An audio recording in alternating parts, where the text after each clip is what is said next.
pero también por la actividad del alma.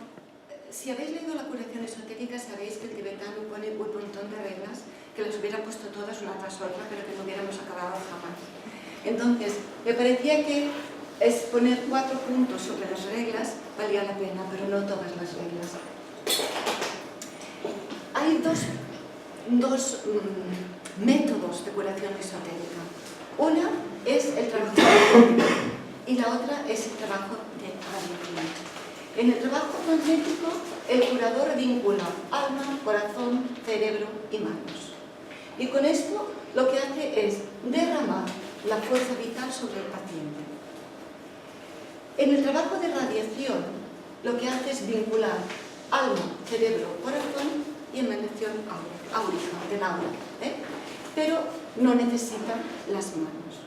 Ahora hablaremos un pelín de estas dos técnicas porque son las básicas que utilizan.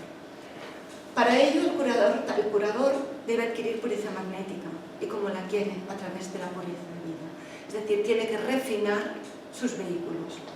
Si no, esta radiación no surge, no hay campo magnético y no puede curar. El curador debe entrenarse para conocer la etapa interna del pensamiento o del deseo, es decir, tiene que tener conocimiento o tiene que tener una intuición suficientemente adecuada para saber qué parte de esa persona está enferma. Si la enfermedad viene del cuerpo astral, si viene del cuerpo mental, etc. Y otra cosa que también me parecía importante poner es que el tibetano dice que en la época que estamos, la curación esotérica no puede ser individual. La curación esotérica tiene que ser grupal. Y de hecho sí que estamos viendo en muchos sitios que las personas se agrupan para hacer no solamente curación esotérica, que quizás de los que menos hay, pero sí las personas se agrupan para hacer reiki o para hacer otro tipo de curación. Pero es importante eso. Y sea el grupo o sea el curador individual, tiene que mantener sujeta su voluntad.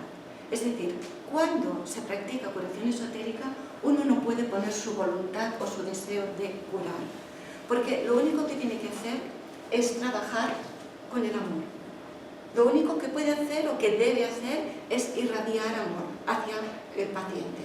Y no debe emplear la voluntad. Por eso las personas que practican la curación esotérica tienen que ser personas realmente entrenadas en este punto. Y ahora miramos la curación magnética, que es lo que decíamos de las dos técnicas. El curador o el grupo de curación atrae al centro de curación el tipo de energía que contrarrestará la enfermedad. Se puede utilizar algunos tipos de fuerza según el rayo, no importa. Atrae hacia sí y absorbe esas fuerzas que producen la enfermedad extrayéndola del paciente. Entonces vemos que esto, de alguna manera, hay un cierto peligro. Si no son personas realmente con gran conocimiento de lo que están haciendo, están atrayendo esta enfermedad. Por lo tanto, el grupo o la persona tiene que tomar precauciones para evitar que la enfermedad del paciente entre en el grupo o en la persona. Y también que no se introduzcan determinadas fuerzas en el cuerpo del curador.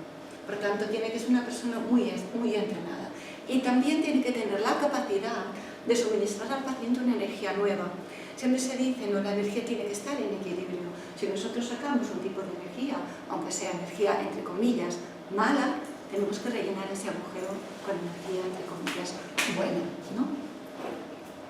Entonces, vemos que esto hace que es mucho mejor, que sobre todo el tipo de curación magnética, la haga un grupo que no una persona sola, que es más difícil de controlar. El otro método es la curación por radiación. En la curación por radiación vemos que es un método más rápido y seguro. Lo que hace el curador es acopia en sí mismo la energía, el poder, lo que sea, y luego lo irradia al paciente con una constante corriente de energía radiante, etc. Es decir, lo único que hace aquí el curador o el grupo es hace acopio de esta fuerza sanadora y la irradia hacia la persona, sea de una manera general, sea hacia un centro, sea hacia el órgano. Esto no implica riesgo para el curador, así como el otro método sí, este no. Pero si se introduce el elemento voluntad, que es lo que comentábamos antes, o la corriente proyectada es demasiado fuerte, para quien sí puede haber un peligro es para el paciente. Porque a veces, fijaos, yo esto también lo he visto, a veces que, sobre todo en grupos, ¿no? Con toda la mejor intención del mundo vamos a sanar a una persona. Y todo el mundo vamos a proyectar luz, vamos a proyectar luz. Y estás proyectando tanta luz que lo que estás haciendo es alterar a la persona. Entonces, ahí también hay que seguir esta regla que se nos dice que no introducir el elemento voluntad, sino únicamente el amor. Es importante que el curador, especialmente el Nobel, no se concentre sobre la enfermedad o sobre la zona implicada en el cuerpo físico. Todos sabemos que la energía sigue al pensamiento. Si yo me concentro en la enfermedad o me concentro en el punto enfermo, lo que estoy haciendo es potenciar eso. Estoy dirigiendo la energía allá. Por lo tanto, hay que mantenerse absolutamente neutro. Y también saber la efectividad de lo que estamos tratando de realizar, la potencia del trabajo grupal y la fuerza que se puede manejar. Por lo tanto, hay que tener mucha conciencia cuando se realiza el trabajo. Y dice que, de nuevo, debe evitar utilizar la voluntad, que esto ya lo hemos comentado, pero tiene que enviar la radiación curadora sobre una corriente de energía de amor. Cuando hablamos del amor, fijaos que a veces pensamos en el sentimiento del amor, pero se nos dice, no es tanto el sentimiento, el amor es una sustancia tan real como la materia densa. Por lo tanto, pensar en el amor como si estuviéramos dando, yo que sé, una medicina, ¿no? Poner una corriente de amor y a partir de ahí enviar la curación. En estas técnicas no voy a ir sobre ella. El tibetano habla de las futuras escuelas de curación y habla de todas las técnicas que se pueden utilizar o que podrán utilizar estas escuelas. Muchas de ellas en la actualidad ya se están realizando, ¿no? También en los libros del tibetano son del principio del siglo pasado y ahora muchas de ellas ya se están implementando. Y seguro que todavía habrá técnicas nuevas cuando las futuras escuelas de curación se produzcan. Y para terminar me gustaría hacer dos apuntes únicamente sobre la muerte o sobre el acto de morir, porque lógicamente hay una relación importante con la enfermedad. Aquí nos identificamos tanto con nuestra forma, con nuestro cuerpo físico, que todo el mundo le tiene terror a la muerte. Únicamente cuando nos demos cuenta de que el cuerpo físico no es más que un vehículo, que de hecho nosotros ocupamos este vehículo y que en un momento tiene que morir, entonces se nos acaba el terror a la muerte. Yo a veces pienso en esto como cuando voy en mi coche, ¿no? Porque si el cuerpo físico es mi vehículo, mi coche es mi vehículo. Entonces yo voy con mi coche, lo limpio, siempre tengo... Pero llega un momentito en que mi vehículo se me hace viejo. ¿Qué voy a hacer? ¿Llorar porque se me está muriendo el coche? Pues no. ¿Qué hago con el coche? Lo cambio, ¿no? Si está muy viejito, lo llevo al desguace y me compro un coche nuevo, si tengo medios para ello. De alguna forma, esto es lo que hace el alma. Se deshace del cuerpo físico que ya no le sirve y encarna en un cuerpo físico nuevo. De hecho, a lo largo de nuestra existencia, de la existencia del alma, hemos muerto montones de veces, porque llevamos muchas vidas, por lo tanto hemos dejado muchos cuerpos físicos y hemos vuelto a renacer muchos más y moriremos muchos más también. Y de hecho, cada noche cuando dormimos, hacemos el proceso de morirnos, porque la conciencia se va del cuerpo físico. Por lo tanto, es algo para lo cual estamos entrenados. Y también el temor a la muerte nos viene de creencias, de tradiciones antiguas, muchas veces de la religión, etc. Lo que se nos dice es que tenemos que tener bien claro que la muerte no existe. El cuerpo físico, biológico, se desintegra, pero no se va, es decir, el alma no muere. Nosotros volvemos a estar ahí otra vez. Entonces, lo que hay es una liberación de los obstáculos del vehículo carnal. En este proceso de liberación de los obstáculos que produce, que de hecho se dice es la prisión del alma en nuestro cuerpo físico, en este proceso de liberación es donde la enfermedad tiene cosas que decir. Entonces, ¿qué ocurre cuando nos morimos? Para la gente no evolucionada, cuando las personas mueren, la muerte es un sueño y un olvido. y olvídate, ya no hay más. La mente no está suficientemente despierta para reaccionar y el archivo de la memoria está prácticamente vacío. Entonces, para estas personas, morir es como un tranquilo sueño. La masa humana común, que enfoca todas sus actividades en el plano físico, el periodo después de la muerte es de semi-inconsciencia, desconocimiento del lugar y desorientación emocional. Seguro que habéis visto la película Ghost, ¿no? La persona que la matan en la calle está absolutamente ni sabe que está muerto, de hecho, está absolutamente desorientado. Pues un poquito es esto. El ciudadano que se dice común y bueno, es decir, la persona que empieza a estar orientada espiritualmente, la muerte es la continuidad en su conciencia del proceso de la vida.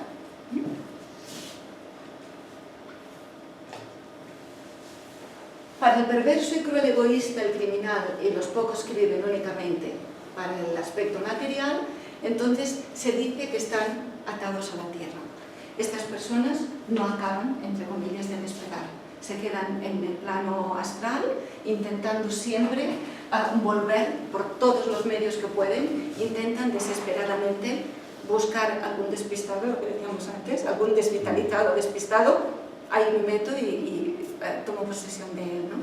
Y ahí sí que están los fantasmas, están todo lo que todos sabemos, ¿no? Para el aspirante, es decir, para la persona que aspira al discipulado, la muerte es la entrada inmediata en una esfera de servicio y de expresión a que está muy acostumbrado.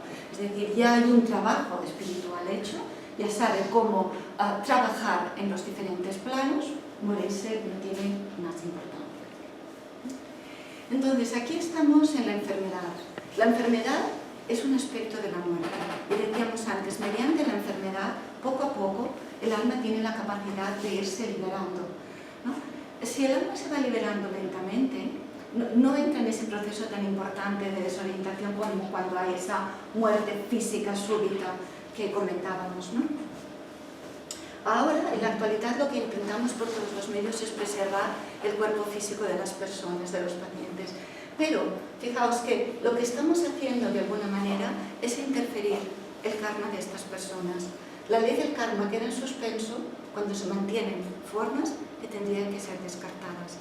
En el momento en que el alma decide abandonar el cuerpo, si nosotros luchamos ahí, no, y alimentamos a la persona que está en coma y la mantenemos y le damos un respirador manteniendo la forma física, lo que estamos haciendo es alterar el karma de este ser humano. A veces hay que dejar que la enfermedad cumpla su cometido y permita al alma liberarse. Entonces aquí sí que entran en juego los métodos hipocráticos de cuidar a la persona, pero no mantenerla en vida a la fuerza. Y aquellos que los congelan, como gente por ahí, a ver si de aquí a X años han descubierto una cura para la enfermedad. Pues la verdad es que yo creo, para mí esto es un error tan grande como ocurría con las momias. Mientras esté el cuerpo físico, de alguna manera, ni que sea momificado o congelado, no hay una liberación total. El alma no puede liberarse. Entonces, esa persona está como atrapada en esa forma. Es una cosa importante, ¿eh? El problema más grande es que tanto la momificación como la congelación son voluntad de la persona, ¿no? Es decir, pues a mí que me congelen, son conceptos, voy a decir conceptos erróneos, no, es ignorancia un poquito de lo que estamos comentando. De hecho, lo que seguimos aquí es enfermedad y muerte deben ser consideradas como factores liberadores cuando se producen como resultado del momento que el alma exige o el alma determina para morir. Un inciso, estas personas que ya no tienen la conciencia del cuerpo, por ejemplo, personas que están en la última fase de la vida, pero tipo Alzheimer, que ya llevan mucho tiempo desconectados, ¿qué pasa con ellos? A ver, yo me he preguntado siempre qué pasa con el Alzheimer, porque en el Alzheimer para mí, y me pregunto, esa alma no quiere estar en ese cuerpo, ¿sabes? O sea, no hay una conciencia pura, pero el elemental físico continúa viviendo, está ahí. Entonces, hasta que realmente el hilo de la vida no se corte, la persona continúa. Ahí sí que es hasta dónde, y este punto de la eutanasia, ¿no? También es punto de discusión tremendo. Hasta dónde una forma que ya no le sirve a esa alma, ya no le sirve a esa persona porque no tiene ninguna conexión, hasta dónde tendría que descartarse, ¿no? Pero claro, es un tema muy discutido, nadie se sabe si tenemos ese derecho o no tenemos ese derecho, especialmente porque la persona ya no tiene la conciencia. Pero es cierto que el alma ya no está, ya no hay. Pero en este caso también intervendría el karma de las personas que están alrededor, ¿no? A lo mejor es un karma para las personas que están alrededor, no claro, para el enfermo. Absolutamente, hasta dónde sabemos, ¿no? Si es una cuestión kármica, claro, del familiar, o es un karma familiar o grupal, puede ser perfectamente. Es un tema, todo tipo de enfermedad mental, es un tema muy controvertido y la verdad es que a mí me encantaría poder estudiarlo si tuviera la capacidad de hacerlo, porque actualmente hay muchísimas enfermedades mentales, claro, porque estamos polarizados más mentalmente, entonces cualquier desequilibrio afecta más al cuerpo mental que al resto de cuerpos, ¿no? Y es un tema interesantísimo, pero todavía hay poco estudiado. Digo que hay poco estudiado, pero de hecho la neurología tiene muchísimo estudiado, ¿no? Lo que pasa es que, claro, no es desde el punto de vista esotérico, entonces quizá nos perdemos ahí un poco en el sentido de que se centra únicamente en el cerebro como, no como aspecto mental, tienen en cuenta que puede haber cuerpos más sutiles, cuerpos superiores. Es difícil, la verdad es esta. Esto es un poquito de predicción, es únicamente para saber que cuando morimos, de hecho, lo que nos pasa es que tenemos una conciencia mucho más pura, mucho más despierta de lo que nos rodea en el momento que nos hemos muerto, ¿no? Dice, la muerte es esencialmente cuestión de conciencia. Siguiendo con lo que decía Celino, si no tenemos conciencia es como si estuviéramos muertos, aunque el físico continúe vitalizando. Aquí también hay una frase que me parecía interesante. Si tuviera mayor conocimiento del proceso de morir, se temerían más al nacimiento que a la muerte. Porque dice, cuando naces, no sabes a dónde vas, no tienes ninguna experiencia, te hacen pasar por un sitio estrecho que te desvirtúa, lloras, que no puede ser, no conoces a nadie allí. Mientras que cuando te mueres, vas a un sitio ancho, te reciben todas las personas que amas, recibes la luz, y es mucho más difícil, mucho más temeroso nacer que morirse. Y esta es la última diapo, porque este libro me encantó, esta parte del Bardo Todol.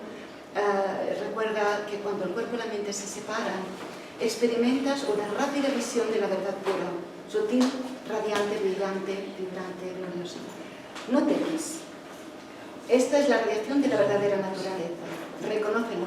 Es realmente como un canto, ¿no?, a la muerte. No tengas ningún miedo, porque al contrario es una liberación. No te aterrorices, no tengas miedo, no te asustes.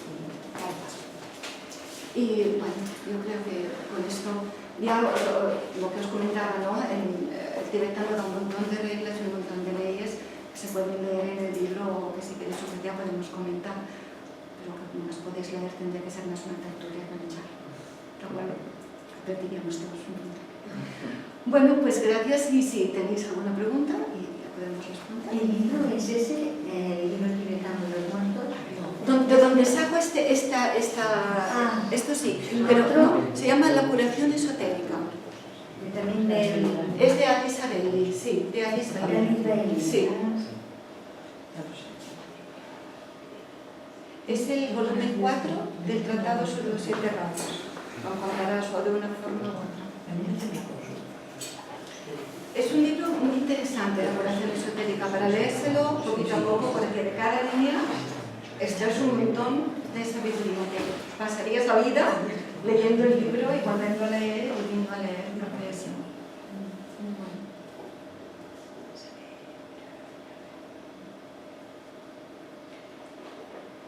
¿Y donar el cuerpo a la ciencia? Esa es una buena pregunta. Sí, es la que iba a decir No, ahora. está separado, Que cuando das el cuerpo a la religión, ¿qué sucede? Una vez que el alma se ha ido, Ya está. ya está. O sea, Cuando una persona da el cuerpo a la ciencia, si realmente lo hace porque es consciente de que su cuerpo ya no le sirve y es el alma, se va a separar ningún problema. Pero, por ejemplo, cadáveres que han sufrido un accidente, lo que sea, se quedan ahí, y esa alma no lo había dado conscientemente, se va a quedar ahí enganchado. Sufre. Claro, hay un sufrimiento. Como en las autopsias, ¿no? Ahora a todo el mundo le hacen la autopsia. Sí, con las cuestiones Eso legales. debe ser horrible para el Yo- espíritu. Yo creo que debe ser un shock, Por eso ¿no? digo, Porque claro, vete y te están abriendo. La gente mayor no le hacen autopsia. sobre todo Casi si... todo el mundo. Depende Depende de la Depende de la forma de muerte. muerte, claro. Depende Depende del si es tipo de claro o muerte. no. Y te la hacen pronto, antes del tercer día ya te Es están... que tienen que hacerlo enseguida, porque si no después empieza ya la descomposición. Y la donación de sangre, que el dar sangre. Mira, esta es una de las preguntas que también se le hace al tibetano en el libro. Él dice, la sangre es vida. Si tú das vida a otro, eso es un acto de servicio. Si tú lo haces con amor, está bien, porque lo que estás dando es tu vida, es parte de tu vida. Entonces, ahí también hay, ¿no?, las diferentes consideraciones de cada uno. Pero yo creo que todo acto que se haga con amor, como lo que estabas comentando de dar el cuerpo a la ciencia, ¿por qué doy el cuerpo a la ciencia? Yo me planteo lo mismo, ¿no? ¿Por qué doy el cuerpo a la ciencia? Lo hago como que para que estudiantes aprendan, para que haya un conocimiento de las enfermedades. Eso es un acto de servicio a la humanidad. Sí, y hay otra parte porque lo das a la ciencia. Y te lo digo tal Hay otra cual. parte que, perdón, Hay otra parte porque la gente está ahora cada vez más... dando a la ciencia. Sí. Te lo digo claramente porque es así, ¿eh? Sí, sí. Simplemente porque los entierros valen un bastón. Para ahorrarse... No, te lo ¿De juro. verdad lo digo? No, lo digo en serio. Qué vergüenza. Hombre, no, vergüenza no. Claro, Míratelo como quieras. Las cosas son Sí, como son. son como son. Si una persona no tiene 6.000 euros para pagar Son muy un... caros, yo estoy de acuerdo con eso. Hombre, a ver, es un mercado. Pero hay mucha gente que dice, bueno, yo me muero, tengo un problema económico, estoy cargando un problema económico a mi familia, lo doy el cuerpo a la ciencia y Y se acabó el problema. Oye, es que es una vergüenza que un entierro de una persona Estoy de acuerdo. valga 6.000 euros. Yo lo que no estoy segura, pero me parecía que cuando una persona no tiene una economía para enterrarse Sí, o que no cosa tiene, común. hay una cosa común, ¿no? Hay la administración, es que alguien se tiene que hacer cargo, o sea, no puede ser si no tienes No, dinero si no tú te tienes, enterramos. hay o una sea. cosa común en el caso de que sean personas que no tienen a nadie. Indigentes, No, son- o indigentes. Pero si no, no. Oye, yo mi mamá murió hace 20 años y nosotros la incineramos y la llevamos a San Sebastián, porque mi madre era de San Sebastián, y tuvimos el atrevimiento de hacer un agujero en el Monte Urguy, debajo del Sagrado Corazón. Ajá. Enterramos las cenizas de mi madre y plantamos un árbol. Wow. Mi madre Estaba está allí. contenta. Sí, fue una... Sí. Pero eso son manías. No, mi madre quería volver a su tierra. Quería volver volvió a su allá. tierra. Está Lo que bien, pasa ¿por es qué que, no? a ver, posiblemente tampoco era lo más adecuado, ¿no? Porque ella quería que la tiráramos al mar, pero mis hermanos dijeron que no. Entonces, pues, ¿Pero bueno, qué pasa? Ahora dicen que hay mucha... por eso te lo pregunto, ¿eh? Por tirar las cenizas al mar. Ahora se ha decidido Ahora que... se pueden tirar. Sí, porque pero sí dicen que no, miran que a está la- yendo mucha... Te multan. Yo No, sinceramente... ¿Qué Ahora pasa? no, hay unos Sí, pero no de quieren estos que ahora. son- que Sí, son- pero es verdad que ahora que están planteándose